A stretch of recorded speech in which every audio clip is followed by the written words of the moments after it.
మీ ఎలాంటి వ్యాపార ప్రకటనలకైనా వెంటనే మా ఛానల్ సంప్రదించండి. మనతో పాటు ప్రముఖ ఆధ్యాత్మికవేత్త వేదిక్ ఆస్ట్రాలజర్ అవినాష్ దాస్ గారు మనతో ఉన్నారు. గురువు గారితో మాట్లాడదాం. నమస్కారం గురుగారు. నమస్కారం. ఓం నమ శివాయ, ఓం నమో వెంకటేశాయ. గురుగారు, జూన్ మాసం విశేషంగా ముందుగా మేషరాశి పరిస్థితి చూద్దాం. ఏలినాటి శని తీవ్రత ఎలా ఉండబోతుంది అంటారు? వీళ్ళు ఎలాంటి జాగ్రత్తలు తీసుకోవాలి? మేష రాశి ఇప్పుడు మనకు రాబోయే మాసం జూన్ మాసం. జూన్ మాసంలో మనం ఇప్పుడు చూసుకుంటే చైత్రం కంప్లీట్ చేసుకొని వైశాఖం జ్యేష్టం వైపు వెళ్తున్నాం. సో ఇక్కడ ఒక రకంగా మంచి సమయం స్టార్ట్ అయిందని చెప్పొచ్చు. ఎవరికి? అందరికీ. ఈ రాశి ఆ రాశి అని కాదు, ప్రతి రాశికి బేసిక్గా మంచి సమయం అని చెప్పొచ్చు. ఎందుకంటే వైశాఖం అంటేనే చాలా అది అదృష్టం. ఎందుకంటే భక్తికి సంబంధించిన నక్షత్రం. మనకు భక్తి బేసిక్గా ఎంత పవర్ఫుల్ అంటే, ఎప్పుడైనా ప్రాబ్లం వస్తే జనాలు పూజ చేయడం మొదలెడతారు. ఏంటి పూజ చేస్తున్నారు ప్రాబ్లం వచ్చినప్పుడు అంటే, ప్రాబ్లం డిలే అవుతుంది అంటే భక్తికి అంత పవర్ ఉంది, ప్రాబ్లంని కూడా డిలే చేయగలుగుతుంది. సో అలాంటి మాసం వచ్చింది అంటే ఎంత ప్రాబ్లం ఉన్నా అది దూరం వెళ్ళిపోతుంది. అది కాకుండా మంచి మంచి అవకాశాలు మనకు వస్తాయి. మనకనే కదా, అందరికీ. వైశాఖం అంటేనే ఇట్స్ ఇంకా అదృష్టం, అది కంప్లీట్ అదృష్టం ఎవరికైనా. బయట బేసిక్గా వైశాఖం అంటే బ్రాంచింగ్. చెట్లలో చూస్తుంటాం, బ్రాంచెస్ ఉంటాయి కదా, అట్లా. సో డిఫరెంట్ దారులు ఓపెన్ అవుతాయి మనకు, ప్రతి మనిషికి. సో వాడు ఏం సెలెక్ట్ చేసుకుంటారు. ఫర్ ఎగ్జాంపుల్ ఇప్పుడు మీరే ఉన్నారు, మీకు అనుకోకుండా పెళ్లి సంబంధాలు వచ్చాయి, 3 పెళ్లి సంబంధాలు వచ్చాయి. సీత, గీత, బబిత. ఒకటి రావడం ఎక్కువరా నాయన అనుకోవడం 3 వచ్చాయి. అప్పుడు మీరు దేన్ని సెలెక్ట్ చేసుకుంటారు? ఇది కూడా ఒక చాలా ఇంటెలిజెంట్గా మనం సరైన నిర్ణయం తీసుకోవాలి. ఏ పిల్ల కరెక్ట్? సీత కరెక్టా, గీత కరెక్టా, బబిత కరెక్టా? మీరే చెప్పండి. మీకే తెలియాలి. అది చాలా జాగ్రత్తగా ఆలోచించాలి. సో మేషరాశి వాళ్ళకి ఫస్ట్ ఆఫ్ ఆల్ లగ్నంలో కుజుడు ఉండడం వలన మనసుకి నచ్చిన నిర్ణయం తీసుకుంటారు. ఒక్కొక్క రాశి ఒక్కొక్క రకంగా నిర్ణయం ఉంటుంది. కానీ మేషరాశి వాళ్ళది లగ్నంలో కుజుడు మంగళ గ్రహం ఉండడం వలన మాంగళ్యం, ఇక్కడి నుంచి నిర్ణయం తీసుకొని ముందుకు వెళ్తారు. అది ప్రపంచానికి అగెనిస్ట్ అవ్వచ్చు, కానీ వీళ్ళకి మాత్రం అదే కరెక్ట్, ఫ్యూచర్లో అదే హెల్ప్ అవుతుంది. సో మాంగళ్యం వీళ్ళకి చెప్పాలంటే ఈ మాసంలో జూన్ మాసంలో మాంగళ్య యోగం ఉంది మేషరాశి వాళ్ళకి, అదైతే చెప్పగలను. దాన్ని సపోర్ట్ చేయడానికి 2వ ఇంట్లో సూర్యుడు ఉన్నాడు అంటే ఎక్కడో అక్కడ మీ నాన్నగారు కూడా మీకు సహాయం చేస్తారు. మీరు తీసుకున్న నిర్ణయం ఒకటి, మీ నాన్నగారు కూడా మిమ్మల్ని సహాయం చేస్తారు. ఇప్పుడు ఇది బేసిక్గా మేషరాశికి కాదు, 12 రాశులకు కూడా చెల్లుతుంది. ఎందుకంటే అది మొదటి రాశి కాబట్టి మనిషి జాతికి మొత్తానికి చెల్లుతుంది. సో మీరు మీ నాన్నగారి నిర్ణయము, మీ నాన్నగారి సపోర్టు, మీరు మీ నాన్నగారితో ఇంటరాక్షన్ నడుస్తుంది. వృత్తి వ్యాపారాల పరంగా ఎలా ఉంటుందంటారు? అదే ఇప్పుడు వృత్తి వ్యాపారం, మంచి ప్రశ్న అడిగారు. వృత్తి వ్యాపారం, ఫస్ట్ వృత్తి జాబ్ గురించి చెప్తాం. జాబ్ వస్తుంది, కానీ జాయిన్ అవ్వాలా వద్దా? కొందరికి 3 జాబ్స్ వస్తాయి, మైక్రోసాఫ్ట్, గూగుల్, ఇన్ఫోసిస్. కొందరికి మీకు తెలుసో తెలీదు, వరుస పెట్టి ఇంటర్వ్యూస్ ఇస్తారు, 2-3 కాల్ లెటర్స్ వచ్చేస్తాయి. వాడు తలపిక్కుంటాడు, ఎక్కడ జాయిన్ అవ్వాలరా, ఇన్ఫోసిసా, గూగులా, మైక్రోసాఫ్టా? చివరికి వాడు గూగుల్లోనే జాయిన్ అవుతాడు. ఎందుకంటే అక్కడ ఫ్రీ కల్చర్. అంటే ఎవరి మైండ్ సెట్ ఎలా ఉంటుందో తెలియదు. ఇప్పుడు నాకు ఆప్షన్ వచ్చింది అనుకో, మైక్రోసాఫ్ట్ జాయిన్ అవుతా, వాడు ఇంకోటి గూగుల్ జాయిన్ అవుతాడు, మీరు ఇన్ఫోసిస్ జాయిన్ అవ్వచ్చు. సో బేసిక్గా మన అవసరం ఏంటి, అసలు మనకు అవకాశం రావడం ఏంటి? 3 అవకాశాలు ఒకటేసారి అంటే Vaishakha, branching Visakha. So 3 options. So స్త్రీ విషయంలో కూడా అదే ఎదురవ్వచ్చు. మీకు ఒకటేసారి 2-3 అమ్మాయిలు ఎదురవ్వచ్చు. ఇప్పుడు మీరు ఏ అమ్మాయిని ప్రేమించాలి మీ చేతిలో ఉంది కదా, పెళ్లి కూడా అయిపోవచ్చు. ఇన్వెస్ట్మెంట్స్ పరంగా వీళ్ళకి ఏదైనా సూచన ఇస్తారా? సలహాలు, సూచన? నైస్. ఇన్వెస్ట్మెంట్స్ పరంగా మంచి స్టాక్ మార్కెట్లో బాగా కలిసి వస్తుంది. స్టాక్ మార్కెట్లో గనక వీళ్ళు మేషరాశి వాళ్ళు ఇన్వెస్ట్ చేస్తే కరెక్ట్గా కలిసి వస్తుంది. అన్ని రాశులకి కలిసి రాదు. మనం చూద్దాం 1 by 1. ఈసారి వీళ్ళకి 100కి 100% స్టాక్ మార్కెట్లో మేషరాశి వాళ్ళు ఇన్వెస్ట్ చేస్తే కలిసి వస్తుంది. సరైన కంపెనీలో మీరు పెడతారు. ఏ టీరా బ్యూటీలోనో, ఏ ఆరామ్కోలోనో, ఏ టీసీఎస్లోనో ఏదో కంపెనీలో షేర్ మార్కెట్ పెడతారు. అది 70,000 కాస్త 1,00,000 అవుతుంది. ఒక నెలలో డబల్ అవుతుంది. మీకు 1 monthలో డబల్ ఇన్కమ్. అంటే బేసిక్గా ఇక్కడ మనం చూస్తే డబల్ ఆఫర్ కనిపిస్తుంది చూడండి. స్త్రీ విషయంలో, జాబ్ విషయంలో, ఇన్వెస్ట్మెంట్ విషయంలో అన్ని డబల్ కనిపిస్తుంది. ఇక్కడ మనకు 1:2 రేషియో కనిపిస్తుంది మేషరాశి వాళ్ళకి. బేసిక్గా ఇది ప్రతి రాశికి చెల్లుతుంది, మేషరాశికి ఎక్కువ వర్తిస్తుంది. కానీ అంతా బాగుంది, కానీ ఇమోషనల్గా డౌన్ ఉంటారు అబ్బా వీళ్ళు. మేషరాశి వాళ్ళు నిర్ణయం తీసుకోలేక చాలా మంది ఇబ్బంది పడతారు. ఇప్పుడు మీరే ఆలోచించండి, సీత, గీత, బబిత మీరు ఎలా డిసైడ్ చేస్తారండి? ఒక్కసారి మీరే ముగ్గురు అందంగా ఉన్నారు, ఎలా సెలెక్ట్ చేస్తారు? మీరే చెప్పండి.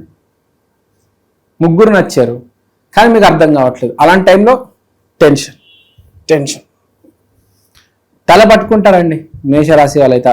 నిర్ణయాలు తీసుకోలేక అసలు మనిషి ప్రాబ్లం ఏంటంటే నిర్ణయం తీసుకోలేడు. ఫ్రాంక్గా చెప్తున్నాను. కానీ నిజమైన గొప్ప వ్యక్తి ఎవరంటే నిర్ణయం తీసుకొని దాని మీద నిలబడేవాడు. అది తప్పైనా ఏదైనా తీసుకోవాలి, నిలబడాలి అంతే. సో వీళ్ళకి చెప్పేది ఏంటంటే మేషరాశి వాళ్ళకి నిర్ణయం తీసుకొని దాని మీద నిలబడండి.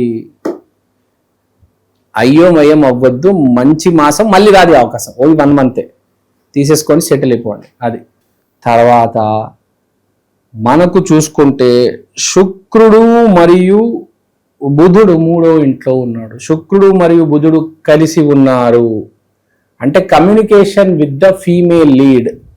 మీ జీవితంలో ఉన్న స్త్రీ మూర్తితో కమ్యూనికేషన్ అనేది చాలా వైబ్రెంట్గా ఉండడం, అంటే ఫోన్లో ఉండడం, చాలా ఎక్కువగా మాట్లాడడం అది జరుగుతుంది. తర్వాత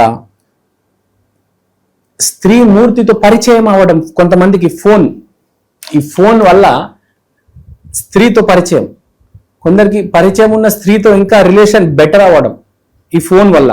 సో బేసిక్గా ఈ ఫోన్ వల్ల మేషరాశి వారికి చాలా హెల్ప్ అవుతుంది. మేషరాశికి కాదు, ఈ 12 రాశుల్లో అందరికీ బేసిక్గా ఇది స్టార్టింగ్ కాబట్టి అందరికీ వర్తిస్తుంది. తర్వాత మోస్ట్ ఇంపార్టెంట్ చంద్రుడు డౌట్ పెట్టిస్తాడు వీళ్ళందరికీ. మేషరాశికి అరే నేను ఈ అమ్మాయితో మాట్లాడాలా వద్దా, అరే అక్కడ జాబ్ ఆఫర్ వచ్చింది అది యాక్సెప్ట్ చేయాలా వద్దా. మెయిన్గా అమ్మాయితో బాగా మదన పడతారనమాట. చాలా అసలు ఇమోషనల్గా హర్ట్ అవుతారు.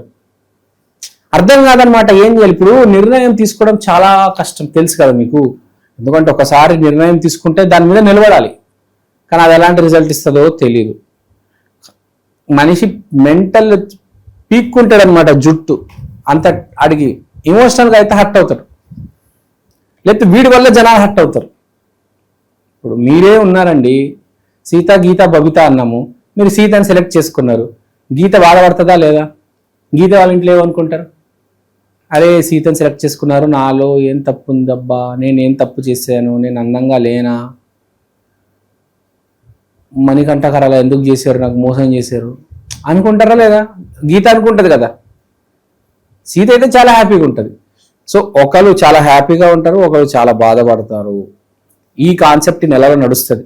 ఒకటి ఏ నిర్ణయం తీసుకోవాలి అనేది కాన్సెప్ట్. ఎందుకంటే పేరులోనే విశాఖ అంటే బ్రాంచింగ్ తెలుసు కదా మీకు, చెట్లలో డిఫరెంట్ ఆప్షన్స్. సో ఏ నిర్ణయం తీసుకోవాలనేది చాలా ఇంపార్టెంట్. అది లవ్ లైఫ్లో కావచ్చు, అది కెరియర్లో కావచ్చు. శత్రువులు ఎవరైనా ఉన్నారు వీళ్ళు ప్రస్తుతానికి, ఎవరితో జాగ్రత్తగా ఉండాలంటారు? వీళ్ళు ఎస్పెషల్ ఇప్పుడు శత్రువులు ఎవరైనా ఉన్నారా అంటే బేసిక్గా వీళ్ళకి స్త్రీనే శత్రువుగా కనిపిస్తుంది. ఒక స్త్రీయే శత్రువుగా వస్తుంది. ఎందుకంటే కమ్యూనికేషన్తో అది బుధుడితో శుక్రుడు కలిసి ఉన్నాడు కాబట్టి ఒక స్త్రీ వల్ల ఇబ్బంది మధ్యలో ఒక స్త్రీ అనేది రావచ్చు, కానీ అంతగా ఏమి ఇబ్బంది ఏమి ఉండదు. కానీ మీరు తీసుకునే నిర్ణయం చాలా ఇంపార్టెంట్. ఇప్పుడు 20 ఏళ్ళ కుర్రాడికి వాడు ఏ అమ్మాయితో తిరగాలి అనేది చాలా ఇంపార్టెంట్. ఒక 30 ఏళ్ళ కుర్రాడికి వాడు ఏ జాబ్లోకి వెళ్ళాలి, గూగుల్లోకి వెళ్ళాలా, మైక్రోసాఫ్ట్కి వెళ్ళాలా, ఇన్ఫోసిస్కి వెళ్ళాలా కదా. 3 వేరే కంపెనీలు, 3 వేరే ప్యాకేజీలు చూసుకొని వెళ్తే మళ్ళీ రేపు కంపెనీలో పని ఎలా ఉంటుందో తెలియదు. ఇది పని కూడా సెట్ అవ్వాలి కదా. పని ఎక్కువ ఉందా తక్కువ ఉందా, నీకు 30 లక్షలు ఇచ్చి 60 లక్షలు పని చేయిస్తే ఏం లాభం కదా. సో పని, ప్యాకేజీ, అమ్మాయి, మొత్తం నిర్ణయం అండి. పిచ్చడే చచ్చిపోతారు ఫ్రాంక్గా చెప్పాలంటే నిర్ణయం తీసుకోలేక. ఇలాంటి సమయంలో ఒక్కరు కాపాడగలిగేది దైవ బలం. సో వీళ్ళు దేవుని నమ్మి, ఒక సిగ్నల్ వస్తుంది దేవుని నమ్మితే, ఆ సిగ్నల్ని వీళ్ళు గనక అందుకొని సరైన నిర్ణయం తీసుకుంటే సరైన అమ్మాయి వచ్చేస్తుంది, సరైన జాబ్ వచ్చేస్తుంది. ఓం నమో వెంకటేశాయ. వెంకటేశాయ ఎందుకన్నానంటే విష్ణుమూర్తి కన్నా తెలివైన వాడెవరు లేరు. విష్ణుమూర్తి తప్పు చేయరు. ఎక్కడా విష్ణుమూర్తికి దెబ్బలు తగలలేదు. మనం చూసుకుంటే మనం శివయ్యకు కూడా ఎక్కడో అక్కడ డ్యామేజ్ జరిగింది, కానీ బ్రహ్మ కూడా చాలా తప్పు నిర్ణయాలు తీసుకున్నాడు, కానీ విష్ణుమూర్తి తప్పు నిర్ణయాలు తీసుకోలేదు వెంకటేశ్వర స్వామి. అందుకని మన వాళ్ళు విష్ణుమూర్తి అంటే అసలు తిరుపతి బాలాజీ అంటే అసలు ఇట్లా రెడీగా ఉంటారు. దాని మీద జీనియస్. మనం కూడా ఏం లేదు, జీవితం ఏముందని సరైన నిర్ణయం తీసుకోవడమే కదా. టైం వచ్చినప్పుడు మీరు తప్పు నిర్ణయం తీసుకుంటే జీవితం ఎటో వెళ్ళిపోతుంది కదా. ఒక దారి బోరబండ వెళ్తుంది, ఒక దారి జూబ్లీ హిల్స్ వెళ్తుంది, ఒక దారి స్టేషన్ వెళ్తుంది. మీకు ఏ దారి కావాలి, మీకు ఏ దారి కరెక్ట్ అనేది మీరు తెలుసుకోవాలి కదా. సో దారి తీసుకోవడం చాలా ఇంపార్టెంట్. దైవ ఆరాధన అనేది చాలా ఇంపార్టెంట్ అండి మేషరాశి వాళ్ళు. కాబట్టి ఫస్ట్ మీరు ఆంజనేయ స్వామికి, దాంతోపాటు తిరుపతి బాలాజీ, వెంకటేశ్వర స్వామి తీసుకోవాలి. తీసుకుంటే బెటర్. ఎందుకంటే తప్పు నిర్ణయం తీసుకుంటే మళ్ళీ దాని మీద అది ఉంటుంది, దాన్ని ఏమంటారు, తట్టుకోలేదు. అది సరైన నిర్ణయం తీసుకోవాలి. బేసిక్గా జాబ్ ఏమో కానీ జాబ్ ఏముందండి వాళ్ళు ఇంకోటి రేపు ఇంకోటి. స్త్రీ విషయంలో మాత్రం ఎవరైతే నిర్ణయం తీసుకుంటున్నారో వాళ్ళకి మాత్రం చాలా ఇంపార్టెంట్. మాట్లాడేటప్పుడు చాలా జాగ్రత్తగా మాట్లాడి నెల చాలా బాగుంటుంది. కమ్యూనికేషన్ కూడా, కానీ ఒక రకంగా జాగ్రత్తగా మాట్లాడితే బెటర్ వీళ్ళు. నమస్కారం అండి, నా పేరు అవినాష్ దాస్, ప్రముఖ జ్యోతిష్య వాస్తు ఎక్స్పర్ట్. ఇవాళ నేను మీకు ఈక్షన్ ఆస్ట్రో వాల్ క్లాక్ గురించి చెప్దాం అనుకుంటున్నాను. దీంట్లో మీరు తిథి, వారం, నక్షత్రం ఇవన్నీ చూడొచ్చు. దీంతో పాటు అమృత ఘడియలు, వర్జ్యము, యమగండం, రాహుముహూర్తం, దుర్ముహూర్తం, రాహుకాలం ఇవన్నీ చూడవచ్చు. ఈ వైదికమైన watch first of its kind in India అండి. ఇలాంటి వాచ్ సౌత్ ఇండియాలో ఇప్పుడు దాకా రాలేదు. 2 తెలుగు రాష్ట్రాల్లో కాకుండా కర్ణాటక, తమిళనాడు, కేరళ, మీకు అన్ని భాషల్లో ఇవి దొరుకుతాయి. మీరు మీ రోజువారీ జీవితంలో ఏ కార్యక్రమమైనా, పెళ్లి కావచ్చు, బారసాల కావచ్చు, జాబ్ కావచ్చు, బిజినెస్ కావచ్చు, దీంట్లో మీరు టైం క్యాలిక్యులేట్ చేసుకొని చూసుకోవచ్చు. ఓవరాల్గా వీళ్ళకి ఈ నెల ఎలా ఉండబోతుంది, ఎలాంటి జాగ్రత్తలు తీసుకోవాలి, మంచి విశ్లేషణ అందించారు. ధన్యవాదాలు.